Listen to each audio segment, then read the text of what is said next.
नमस्कार मंडळी, food by Sangeeta रेसिपीमध्ये तुमच्या सर्वांचं खूप खूप मनापासून स्वागत. मंडळी, आज मी तुमच्यासाठी मठाच्या डाळीची अगदी जबरदस्त अशी रेसिपी घेऊन आली आहे. मंडळी, जेव्हा आपल्याकडे भाजीला काही नसते तेव्हा आपण मुगाची आमटी बनवतो, मसुराची आमटी बनवतो. पण तुम्ही कधी अशी मठाच्या डाळीची आमटी बनवली का? अगदी झणझणीत आणि सुपर टेस्टी अशी मठाच्या डाळीची आमटी तयार होते. अगदी नॉनव्हेजलाही मागे टाकेल एवढी ही आमटी चवीला भारी लागते. चला तर सुपर टेस्टी आणि जबरदस्त अशी मठाच्या डाळीची आमटी कशी बनवायची ते पाहूया. मठाच्या डाळीची आमटी बनवण्यासाठी इथे आपण 1 वाटी मठाची डाळ घेतली. यालाच मटकीची डाळ असेही म्हणतात. इथे मी 6 ते 7 लोकांसाठी मठाची आमटी बनवत आहे. त्यासाठी 1 वाटी डाळ अगदी पुरे आहे. आता काय करायचं, मठाची डाळ अगदी 2 ते 3 पाण्याने स्वच्छ धुवून घ्यायची. यासाठी कुकरमध्ये ही धुतलेली सर्व डाळ घालायची. डाळीमध्ये हळद पावडर आणि चवीनुसार मीठ घालायचे. त्याचबरोबर यामध्ये 1 ते 1.5 ग्लास पाणी घालून मिश्रण व्यवस्थित एकजीव करून घ्यायचे व कुकरला झाकण लावून याचे आपल्याला 3 ते 4 शिट्टे घ्यायचे आहे. मंडळी, अशी झणझणीत मठाची डाळ तुम्ही एकदा माझ्या पद्धतीने करून तर पहा. महिन्यातून 3 ते 4 वेळेला नक्कीच ही डाळ बनवाल, मी खात्री देऊन सांगते. चला तर कुकरच्या शिट्ट्या होत आहे तोपर्यंत आपण आमटीसाठी मसाला तयार करून घेऊ. यासाठी गॅसवर एक पॅन गरम करायला ठेवला. त्यामध्ये अगदी थोडे तेल घातले. तेल गरम झाले की आपण यामध्ये उभा चिरून घेतलेला कांदा घातला. इथे आपण 6 ते 7 लोकांसाठी मठाची आमटी बनवणार आहोत.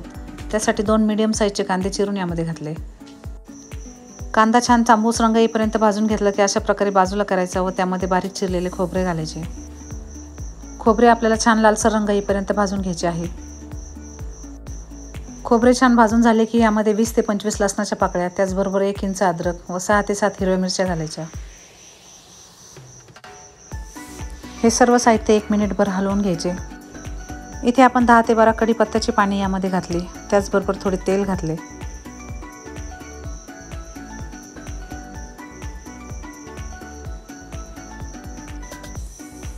त्याचबरोबर मूठभर कोथिंबीर घेतली, तीही यामध्ये घालायची. मंडळी, गावाकडील पद्धतीने आज मी ही मठाची आमटी बनवत आहे. माझी आई ज्या पद्धतीने मसाला काढते त्याच पद्धतीने आज मी तुम्हाला इथे मसाला काढून दाखवत आहे. आम्ही जेव्हा गावाकडे जातो त्यावेळेला अगदी आवर्जून आईला ही मठाची आमटी बनवायला सांगतो. गावाकडे हा मसाला पाट्यावर वाटतात, त्यामुळे आमटीला खूप भारी चव येते. इथे आपले सर्व मसाले अशा प्रकारे भाजून झाले. मसाला आपल्याला मिक्सरमध्ये बारीक करून घ्यायचा आहे. यासाठी इथे आपण एक मिक्सरचे भांडे घेतले. सर्व मसाला थंड झाला की मिक्सरच्या भांड्यामध्ये घालायचा. अगदी थोडे थोडे पाणी घालून या मसाल्याची आपल्याला बारीक पेस्ट तयार करून घ्यायची आहे. तुम्ही पाहू शकता मसाल्याला अगदी सुंदर असा कलर आला आहे. इथे आपला मसाला तयार झाला. त्याचबरोबर डाळही छान शिजली. चला तर आता आमटी बनवायला घेऊ. आमटी बनवण्यासाठी गॅसवर एक मोठे पातेले ठेवले. पातेले गरम झाले की यामध्ये 1.5 मोठा चमचा तेल घालायचे. तेलामध्ये आपल्याला हिंग, हळद, त्याचबरोबर बारीक वाटून घेतलेला मसाला घालायचा आहे. मसाला घातल्यानंतर सर्व साहित्य एकजीव करून घ्यायचं.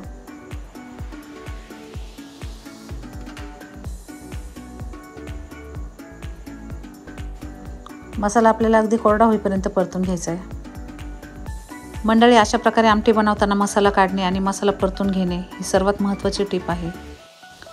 इथे जर आपण थोडा वेळ देऊन मसाले छान परतून घेतले तर अगदी मटणाच्या भाजीलाही तोड देईल अशी ही आपली खमंग अशी आमटी तयार होते. त्यामुळे आपल्याला अगदी कमी गॅसवर तेल सुटेपर्यंत मसाले परतून घ्यायचे आहे. तुम्ही पाहू शकता मसाल्याला खूप छान तेल सुटले आहे. त्यानंतरच यामध्ये मी मसाले घालत आहे. यामध्ये मी 1 चमचा गरम मसाला, 1 चमचा धना पावडर, त्याचबरोबर अर्धा चमचा जिऱ्याची पावडर घातली. त्याचबरोबर चवीनुसार मीठ आपण यामध्ये घातले. तुम्हाला जर ही आमटी आणखी तिखट करायची असेल तर यामध्ये लाल मिरची पावडर, त्याचबरोबर थोडा कांदा लसूण मसाला घालू शकता. सर्व मसाले छान एकजीव केल्यानंतर यामध्ये आपल्याला शिजवून घेतलेली मठाची डाळ घालायची आहे.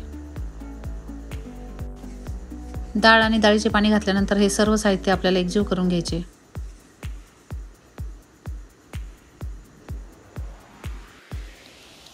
सर्व साहित्य छान एकजीव केल्यानंतरच आपल्याला इथे जास्तीचे पाणी घालायचे आहे.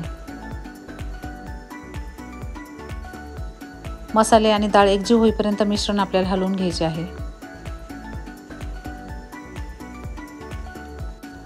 सर्व मिश्रण छान एकजीव झाल्यानंतर यामध्ये मी 1 ते 1.5 ग्लास पाणी आणखी घातले. डाळ आपल्याला जास्त घट्टही बनवायची नाही आणि अगदी पातळही बनवायची नाही, अगदी मीडियम अशी डाळ आपल्याला इथे बनवायची आहे.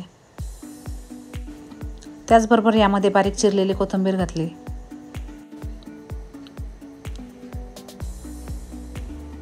कोथिंबीर आपण स्वच्छ धुवून बारीक चिरून नंतर यामध्ये घातली. तुमच्याकडे जर कोथिंबीर नसेल तर यामध्ये कसुरी मेथी घातली तरी चालते.